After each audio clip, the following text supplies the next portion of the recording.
Natupad na ang isa pang ginintoang sandali sa makulay na career ng international Pinay sensation na si Charis Pempenco nang bigyan siya ng 2 standing ovation sa show niya sa Las Vegas kasama sina Josh Groban at Andrea Bocelli. Ang mga eksklusibong eksena sa pagpapatrol ni Mar Damaway. Sa kanyang pag-alis muli papuntang Las Vegas, walang inanunsyong show si Charis, pero yun pala'y isa siya sa mga tampok na bituin sa star-studded lineup ng mga singer sa Mandalay Hotel Las Vegas show ng batikang songwriter na si David Foster.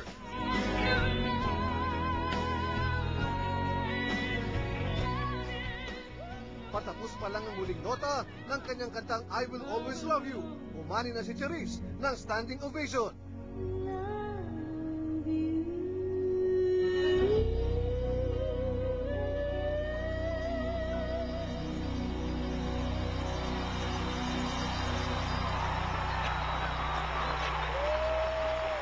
You know, Charis,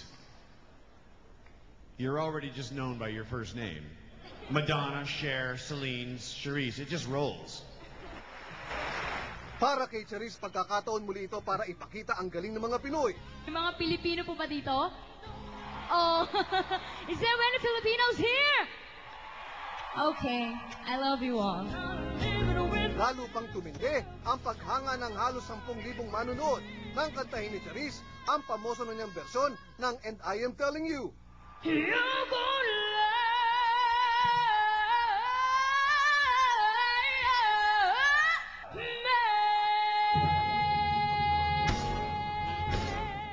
At hindi na rin napigil ni David ang kanyang papuri kay Charis. Oh my gosh, a star is born tonight. Charis! Sa pagkakataong ito, halos kahanin na ni Charis sina Andrea Bocelli, Josh Groban at iba pang headliners sa Las Vegas.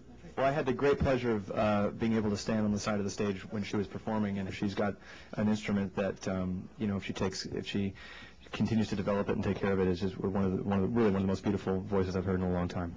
Basta parang nananaginip lang po ako. Kasi lalo na po yung nakita ko yung program. So parang, hello, pinagitnaan ako ng 2 big stars. Michael Bublé, tapos ako po din, Josh Groban. So, hindi ko po in-expect na kasama ko po sila, Alicia Keys. Mga big stars po talaga. Mr. Andrea Bocelli. Na sobrang bait po niya na talagang after po ng performance ko. Ikaw, congrats niya po ako. Patuloy pang gagawa ng kasaysayan si Charis. Pero para sa kanya, anumang klase ng kanyang performance, ito'y para na rin sa karangalan ng lahat ng mga Pinoy.